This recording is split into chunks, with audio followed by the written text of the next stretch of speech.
pocket filler, the parlay killer, the Northside thriller. Start the broadcast. Subscribe with a smash. The Gorilla Sports Podcast. Welcome into the Gorilla Sports Podcast. I'm your host, Alex Bulpin, and it's Saturday, August the 3rd.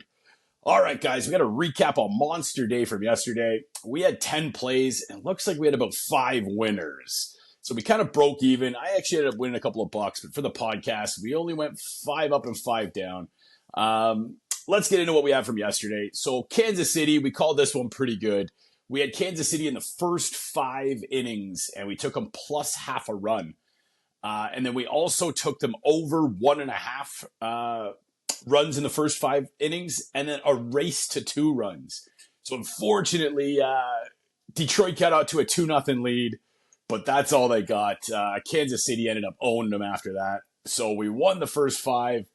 I ended up putting another bet on Kansas City to win the first 5 just outright, not just plus the half a run. And then also, it's kind of like a soccer bet when you do halftime, full-time. But I kind of did that in this one as well. And I came it to a plus 200, so I like that. I had Kansas City to win the first 5, so they couldn't push. They had to be up over 5 innings and then also go on to win the game. And that's kind of exactly what happened. So that was nice. I ended up going 2-1 for the podcast on that one. Our kind of gems we took Juan Soto over his hits, runs, and RBIs. He cashed that in the first inning. That was a beauty call. And then we had a play on Paul Goldschmidt to get over 1.5 bases at plus 160. So now I didn't put a full unit on that as we were getting the big odds for it. But yeah, he got 2 walks versus Assad. So that was kind of who we were attacking, Paul Goldschmidt versus. So when he got 2 walks versus him, and then he actually didn't even end up getting a hit at all. And then we had Dansby Swanson to get 2 bases.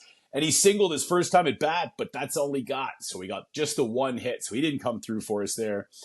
And then our batter parlays, we had Juan Soto, Stephen Kwan. That came through as a winner. We had Bobby Witt and Gunnar Henderson. Gunnar Henderson let us down. Didn't like that at all. But what can you do? That one lost. And then we had Willie Adams and Mason Wynn together. That was a winner. And then Jurickson Profar didn't get a hit. And Juan Yepes did. So we ended up going again 6 for 8 on the batters. So we're just a little off on calling the right ones together. So let's see if we can get into it today. All right, our board today. I got 2 plays that I love. We're going to take Pittsburgh and Arizona over 8.5 runs. Now it's Jordan Montgomery going for Arizona. We don't like Jordan Montgomery. This guy's 7-5. He's got a 6.51 ERA and a 1.69 WHIP, and gives up 12.01 hits per 9. So Arizona's pitcher's not great. We think Pittsburgh can get to them, but I can't take Pittsburgh on the money line. Arizona is just playing some really good baseball right now. They've got wins in 8 of their last 9 games. And in that 9-game streak, they're scoring 7.9 runs by themselves, not to mention what their opponent's doing. And we need to get over 8.5, and they're scoring just about 8 runs, averaging 8 runs a game themselves over that stretch. Now it's Mitch Keller going for Pittsburgh. Now, I would like to be backing Pittsburgh, but Mitch Keller doesn't have great history versus Arizona. He's 10-5. He's got a 3.30 ERA, but as well as Arizona's playing, I think they can get to Mitch Keller, and I think Pittsburgh's going to get to Jordan Montgomery. So instead of taking a side and kind of guessing, I like the over 8.5. And actually, we got some wind blowing out in Pittsburgh's park today too. So we've got good hitting conditions. We've got one pitcher we don't like, one pitcher who has bad history against the opposing team. So yeah, give me Pittsburgh, Arizona over 8.5. Our next play is we're going to take Baltimore and Cleveland also over 8.5 runs. Now Cleveland's got their rookie Joey Castillo going. Now this is his second start. His first one didn't go well.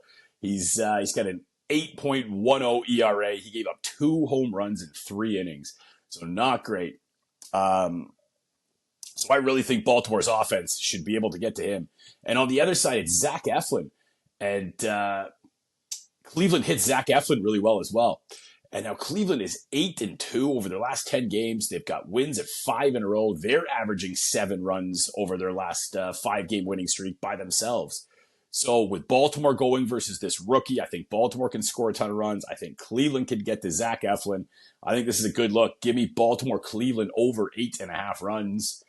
All right, and now we've got a couple of batter parlays that we like. We are going to take Vladdy Guerrero of the Toronto Blue Jays to get 1 hit, and we're going to pair that with Jose Altuve of the Houston Astros. Vladdy's on a 15-game hit streak. He's got 7 hits versus the Yankees this year. He's in all 7 of the games he's played versus the Yankees, he's got a hit. He's batting .310 versus left-handed pitching, and he's batting .556 versus Carlos Rodon, the starting pitcher of the Yanks today. So that's a good look. I'm going to have to find other ways to use Vladdy today. Also, Altuve. Now, he's got a hit in 21 of his last 25 games. He's batting .304 on the year, and he's 3 for 3 versus Zach Little going today. So that's a good combo, those two. And it comes out at a -112, so I like that. Next play is we're going to take Josh Bell to get 1 hit. Now, I'm going to find other ways to use Josh Bell today because he has got a stellar record versus Mitch Keller. So this is, again, one of the reasons why we can't take Pittsburgh by themselves on the money line versus Montgomery, because Josh Bell absolutely crushes Mitch Keller. So first of all, Josh Bell's on an 8-game hitting streak. He's homered in he's 6 for 7 versus Keller. And he's got a homer, a double, and 4 walks versus him. He's got 2+ hits in 6 out of his last 7 games, and he's got 7 home runs over that stretch. That is wild. And we're going to pair Josh Bell with Luis Arias of the San Diego Padres. Now, Luis is batting .325 versus right-handed pitching. He's got a hit in 20 of his last 25 games. And the pitcher going today gives up 14.04 hits per 9. So that's a beautiful combo. We'll give you Luis Arias and Josh Bell to get 1 hit each, and that comes out at a -124. Our next play is we're going to take Colton Cowser of the Baltimore Orioles. Now, our boy Gunnar Henderson's been letting us down lately, so we're going to pivot over to this guy. Now, they're giving him 0 respect. He is a -170 to get 1 hit, which is wild. Now, he's moved his way into the leadoff spot. He's kind of taken Gunnar Henderson's spot in the leadoff spot in Baltimore. He's on a 15-game hitting streak, and you have him at a -170? That just seems wild. Now, again, he's going versus this rookie, Joey Castillo. And it's his second start. He's given up 2 homers, both to left-handed batters, which matters as well, as Colton Cowser is a left-handed batter. So the reason that we're using a -170 guy is we're going to pair him with a -400 guy, and that's our boy Bobby Witt. Now, he's on a 15-game hitting streak. He's got an MLB best 348 on the year. But when you pair these two guys together, you get a -105. So Colton Cowser of the Baltimore Orioles and Bobby Witt of the Kansas City Royals. We're pairing those two guys together. And I got one more play I like. We're going to take Steven Kwan to get 1 hit. He's batting .332 on the year. He's 1 for 2 versus Zach Eflin. He's an absolute beast. And we're going to pair him with Ketel Marte of the Arizona Diamondbacks, who crushed Mitch Keller. He's batting .444 versus Keller. He's got 2 hits in 3 of his last 4. And he's been going deep. He's got 7 home runs in his last 10 games. And when you pair Kwan and Ketel Marte together, you get a -121. So I like that as well. So we've got 6 plays going today. And then I'm going to figure out a way to get some more on Vladdy and Josh Bell, because I really like their statistics versus their pitchers today. So after a ho-hum, I think I ended up winning about 1.5, 2 units yesterday. So not the best on a 10-game stint. But we'll take it. A winning day is a winning day. All right, guys, you're rocking with me. Let's roll.